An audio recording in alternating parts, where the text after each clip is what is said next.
Sang Kuryang dan Gunung Tangkuban Perahu. Pada zaman dahulu, di sebuah kerajaan makmur bernama Parahyangan, hiduplah seorang putri cantik bernama Dayang Sumbi. Dia suka sekali menenun. Suatu hari Dayang Sumbi menenun di teras istana. Entah kenapa, hari itu dia sedikit pusing dan lemas, sementara benang pemintalannya berkali-kali jatuh. Dayang Sumbi menjadi malas mengambilnya. Karena jengkel benang pintalnya jatuh terus kepada siapapun, ia berkata, "Barang siapa yang mengambil benang pintalan itu untukku, aku bersumpah kalau dia laki-laki akan kuambil sebagai suami." Dayang Sumbi senang karena benang itu sudah berada di dekatnya. Lalu siapa gerangan yang mengambilnya? "Hah, siapa yang telah mengambil benang pintal ini untukku? Sepertinya tidak ada orang di sini." Betapa terkejutnya Dayang Sumbi, karena yang mengambil benang itu adalah si Tumang, anjing kerajaan yang terkenal setia dan sakti. Akulah yang mengambilkanmu, Dayang Sumbing. Hah? Kamu Tumang?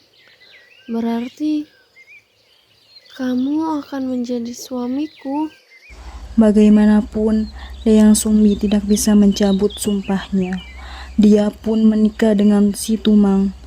Hasil pernikahan mereka, Dayang Sumbi melahirkan seorang bayi laki-laki yang berwujud manusia yang diberi nama Sang Kuryang. Tumang berpesan kepada Dayang Sumbi tidak mengatakannya Sang Kuryang jika Tumang adalah ayahnya. Dayang Sumbi, tolong jangan katakan kepada anak kita jika aku adalah ayah. Baiklah Tumang, aku tidak akan mengungkapkannya kepada Sang Kuryang anak kita. Sang Kuryang tumbuh menjadi anak laki-laki yang sehat, lincah dan cerdas. Tumang pun selalu mengikuti Sang Kuryang kemana dia pergi, serta mengajarkan kesaktian yang dimilikinya. Yang mengira Tumang adalah anjing peliharaan semata. Dia tidak mengetahui jika Tumang adalah ayahnya. Suatu hari, Dayang Sumbi menyuruh Sang Kuryang berburu binatang untuk pesta di istana. Sang Kuryang, pergilah berburu ke hutan bersama Tumang untuk pesta istana ya. Baik, Ibunda. Sang Kuryang pasti akan mendapatkan hasil buruan yang sangat banyak. Sang Kuryang pun pergi ke hutan ditemani Tumang. Sayangnya, sampai hari gelap, dia tidak mendapatkan hasil. Karena kejengkelannya, akhirnya Sang Kuryang membunuh Tumang dan menyerahkan dagingnya sebagai hasil buruan ke pesta istana. Dayang Sumbi tidak mengetahui jika daging itu adalah si Tumang. Dia mengira itu daging hasil dari buruannya. Ibunda, ini hasil buruan untuk pesta istana nanti. Wah, terima kasih anakku Sang Kuryang. Setelah pesta usai, Dayang Sumbi menanyakan keberadaan Tumang yang tidak terlihat di pesta istana. Anakku Sang Kuryang, apa kau melihat Tumang? Sudah ku cari kemana-mana, tapi dia tidak ada. Akhirnya, Sang Kuryang pun mengakui perbuatannya.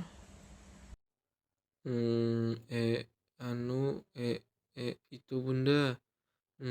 Aku sudah membunuh dan kujadikan hewan buruan kemarin.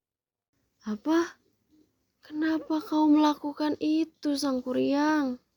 Dayang Sumbi tidak bisa menahan emosinya. Dia memukul Sang Kuryang di keningnya hingga mengucurkan darah. Ampun Bu, ampun. Maafkan Sang Kuryang Bu. Akibat perbuatannya yang telah memukul Sang Kuryang, Dayang Sumbi diusir dari istana oleh sang raja. Bagaimanapun, Sang Kuryang adalah calon putra mahkota. Tidak ada yang boleh memukulnya. Dayang Sumbi pun akhirnya pergi meninggalkan istana. Waktu pun berlalu. Sang Kuryang tumbuh menjadi pemuda tampan, sakti dan disegani. Suatu hari, dia pergi berburu di hutan. Alangkah terkejutnya dia saat bertemu dengan seorang gadis yang sangat cantik. Hah, siapa gadis itu? Wajahnya begitu cantik, rupawan.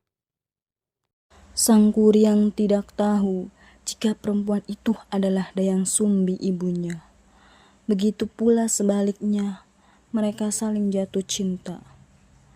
Sang Kuryang tidak berpikir lama untuk melamar Dayang Sumbi. Kemudian Dayang Sumbi menerima lamaran itu. Dia sama sekali tidak mengenal Sang Kuryang yang sudah tumbuh dewasa. Baiklah, aku bersedia menjadi istrimu, wahai pemuda tampan. Namun sebelum hari pernikahan mereka, Dayang Sumbi menemukan bekas luka di kening Sang Kuryang yang sama bertahan dengan anak dulunya. Hah? Ya Tuhan, ternyata pemuda ini adalah Sang Kuryang anakku. Luka di keningnya sama seperti dahulu. Dia memang anakku. Dayang Sumbi segera mencari akal untuk menggagalkan pernikahannya dengan Sang Kuryang. Sang Kuryang, kamu bisa menjanjikanku. Janji kamu bisa memenuhi permintaanku. Apa gerangan permintaanmu, ya wahai gadis cantik? Dayang Sumbi sudah memikirkan syarat itu, suatu hal yang tidak mungkin dipenuhi oleh Sang Kuryang. Aku ingin kamu mengubah bukit itu menjadi bendungan dan membuat perahu untuk menyeberangi bendungan itu. Semua itu harus sudah selesai sebelum fajar, Sang Kuryang. Permintaan Dayang Sumbi sungguh berat, namun Sang Kuryang tidak ingin kehilangan Dayang Sumbi. Baiklah, akan kuwujudkan semua permintaanmu. Sang Kuryang mengeluarkan seluruh kesaktiannya. Dia mengundang seluruh makhluk halus dan jin untuk membantunya. Kesaktiannya ini dulu diajarkan oleh ayah Tumang. Mereka lalu bekerja semalaman menutup sungai dan mata air dengan lumpur dan tanah. Akhirnya aku bisa menjadikan bukit ini menjadi bendungan.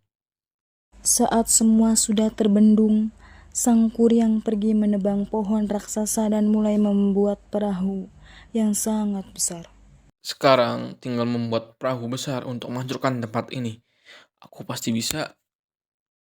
Dayang Sumbi mulai gelisah sebab pekerjaan Sang Kuryang hampir selesai. Padahal fajar masih lama. Ini saya harus mengagalkan usaha Sang Kuryang sebelum terbit fajar.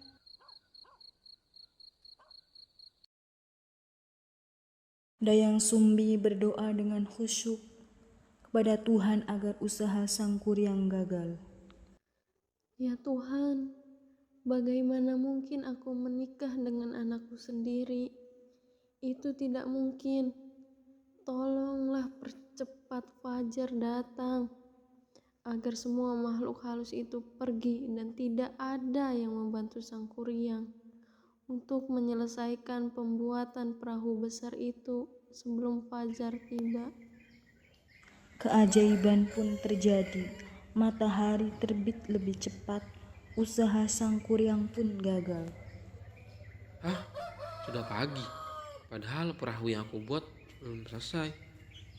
Sang Kuryang pun sangat marah saat mengetahui jika dia ditipu.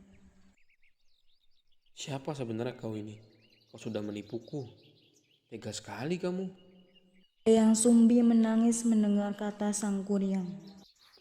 Aku ibumu, Sang Kuryang, ibu kandungmu. Bagaimana mungkin aku bisa menikahimu, anakku? Sesungguhnya aku adalah Dayang Sumbi, ibu kandungmu. Sang Kuryang pun tidak percaya dengan ucapan Dayang Sumbi. Dia marah. Tidak mungkin. Aku tidak percaya sama perkataanmu. Tidak mungkin. Tidak. Aku ibumu, Sang Kuryang, ibu kandungmu. Kemudian Sang Kuryang menendang perahu kekuatannya hingga terlempar jauh.